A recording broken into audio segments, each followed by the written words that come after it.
Team Modi की batting lineup आप देख लीजिए, इतनी लंबी है, जो आता है वही छक्का मार के चला जाता है। भाई ओपनर तो मोदी शाह हो गए, वन डाउन पर योगी आ रहे हैं, उसके बाद हिमंता आते हैं, फिर फडणवीस आ जाते हैं। मतलब इतना लंबा बैटिंग लाइनअप है और कांग्रेस फुल टॉस देती है इनको मारने के लिए। मतलब दोनों टीमों में मैच ही नहीं दिख रहा। और आज तो कांग्रेस ने अलग लेवल का ब्लंडर कर दिया। एक तरह से आप इसे महाराष्ट्र और झारखंड चुनाव का एग्जिट पोल भी मान सकते हैं।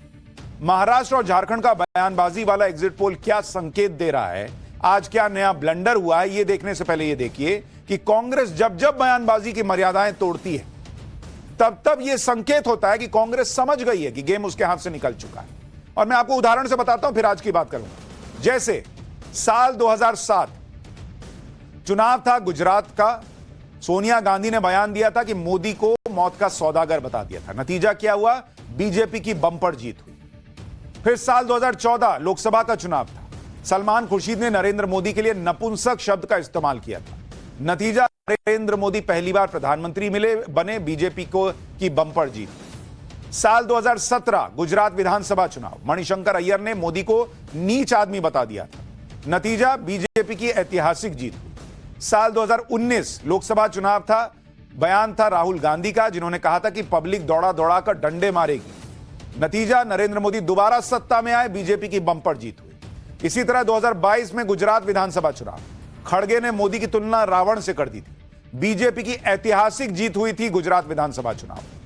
यानी जब जब कांग्रेस के नेता नरेंद्र मोदी पर पर्सनल अटैक करते हैं, ऐसी बातें बोलते हैं जो लोगों को हजम नहीं होती, वो संकेत होता है कि कांग्रेस समझ गई है कि बॉस अब मोदी का विकेट नहीं गिराने पाने वाले हम। और इसी कड़ी में आज का नया सियासी ब्लंडर जुड़ गया।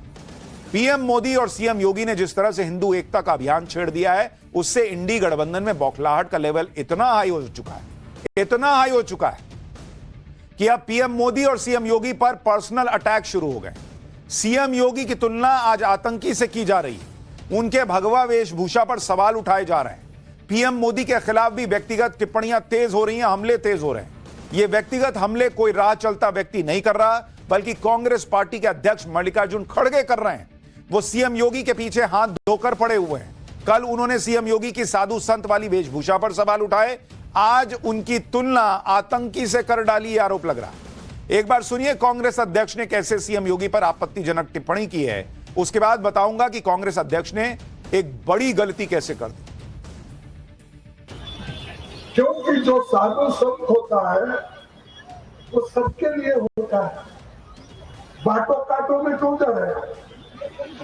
हाँ, लोगों को बोलते हैं बटेंगे तो कटेंगे, ये साधु का काम है, नाथ पंथ का काम है। अरे ये काम कोई टेररिस्ट बोल सकता है, आप नहीं बोल सकते। आप एक मठ के एक व्यवस्थापक हो और आप सब संसार छोड़ के क्या बोलते गेरुआ कपड़ा डाले, साधु संत बनने के लिए डाले, क्या मोदी के जैसा झूठ बोलने के लिए डाले? अब मल्लिकार्जुन खड़गे के इसी बयान पर बवाल मचा हुआ है। बीजेपी कह रही है कि मल्लिकार्जुन खड़गे ने योगी आदित्यनाथ की तुलना आतंकी से कर दी। उनके बयान की तुलना आतंकी से क्यों कर दी भाई?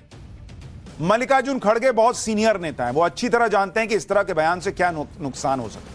इसके बावजूद अगर वो बार बार ऐसे बयान दे रहे हैं तो इसका सीधा मतलब यही है कि पीएम मोदी और सीएम योगी ने कांग्रेस की समाज को बांटने वाली जो राजनीति का आरोप लगता है कि वो हिंदू समाज को बांटकर वोट लेना चाहते हैं, और नरेंद्र मोदी ने और योगी ने इसके खिलाफ जो हिंदू एकता का मिशन शुरू किया है, वो तीर एकदम सटीक निशाने पर लगा है। मल्लिकार्जुन खड़गे की इस बौखलाहट से साफ है कि बटेंगे तो कटेंगे जैसे नारे का असर हो रहा है, तभी कांग्रेस पार्टी में इतनी आग लगी। चुनाव में हिंदू वोटर इस नारे से प्रभावित हो रहे हैं। कांग्रेस की जाति वाली राजनीति को नुकसान हो रहा है। नहीं तो कोई वजह नहीं कि मल्लिकार्जुन खड़गे अचानक से सीएम योगी पर इतनी भड़ास निकालने लग जाएं, पर्सनल अटैक पर आ जाएं। मल्लिकार्जुन खड़गे ने आज सीएम योगी पर निशाने पर लिया। कुछ दिन पहले वो पीएम मोदी के खिलाफ विवादित बयान दे रहे थे, उन्हें झूठों का सरदार बता रहे थे, उनकी तुलना क्रूर शासक तैमूर लंग से की थी। एक बार सुनिए तब उन्होंने क्या कहा था। और मैं दौड़ूंगा भागूंगा बोलते कहां से भागने थे भाई? तुम्हारे टांगे टूट गए हैं, लोगों ने तोड़ दिया है और इलेक्शन में तुम साफ हो गए। पहले तो 400 पार, मोदी है तो सब कुछ है, ये कहते थे।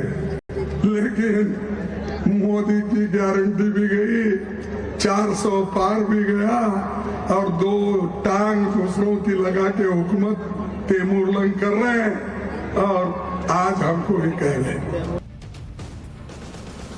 यानी मोदी योगी दोनों पर कांग्रेस पर्सनल अटैक कर रही है, तैमूरलंग बता रहे हैं मोदी।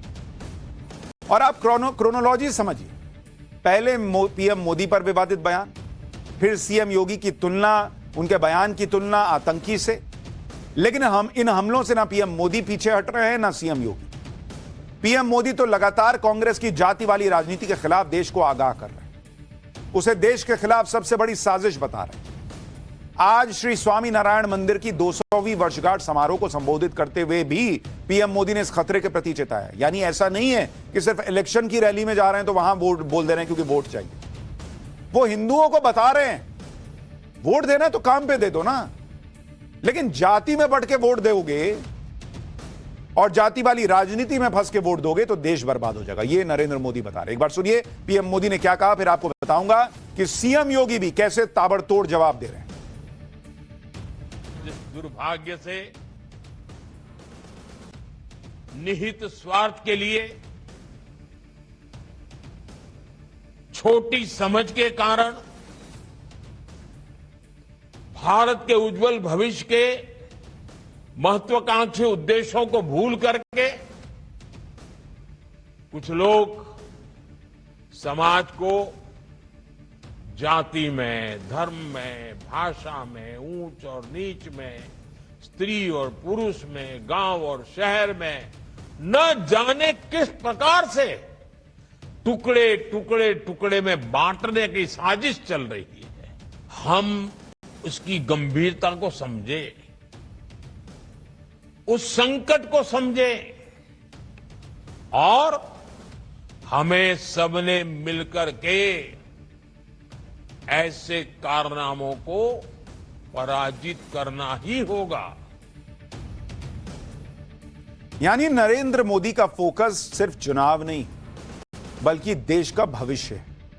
और आप यह भी देखिए कि हिंदू एकता के लिए पीएम मोदी कितना बड़ा रिस्क भी ले रहे हैं। वो राजनीति में पहले से सेट जाति की राजनीति के पैटर्न को तोड़ने का प्रयास कर रहे हैं। उन्होंने महाराष्ट्र चुनाव को हिंदू एकता का लिटमस टेस्ट बना दिया कि जाति की बात नहीं करो, हिंदू एकजुट है कि नहीं ये बताओ। और अब चुनाव में सबसे बड़ा टेस्ट तो नरेंद्र मोदी और हिंदुओं का है। नरेंद्र मोदी की अग्नि परीक्षा इस बात को लेकर है कि अपने 10 साल के कार्यकाल में उन्होंने हिंदू संस्कृति, हिंदू दर्शन के लिए जो किया वो कितना है, काफी है या नाकाफी है, यह साबित होगा। हिंदुओं का टेस्ट इस बात पर होगा कि क्या वो इस चुनाव में जातियों की बेड़ियों को तोड़ पाएंगे या पहले की तरह जातियों में बंटकर ही वोट देंगे। नरेंद्र मोदी ने पहले से हावी जाति की राजनीति को नकारकर एक नई लकीर खींच दी है। एक रहेंगे तो सेफ रहेंगे जैसे नारे देकर ये उम्मीद कर रहे हैं कि हिंदू वोटर कांग्रेस की जाति वाली राजनीति के जाल में नहीं फंसेगा। मतलब पीएम मोदी ने राजनीति की रटी रटाई लाइन पर न चलकर एक नया पेंडोरा बॉक्स खोल दिया। इसका उन्हें नुकसान भी हो सकता है, फायदा भी हो सकता है।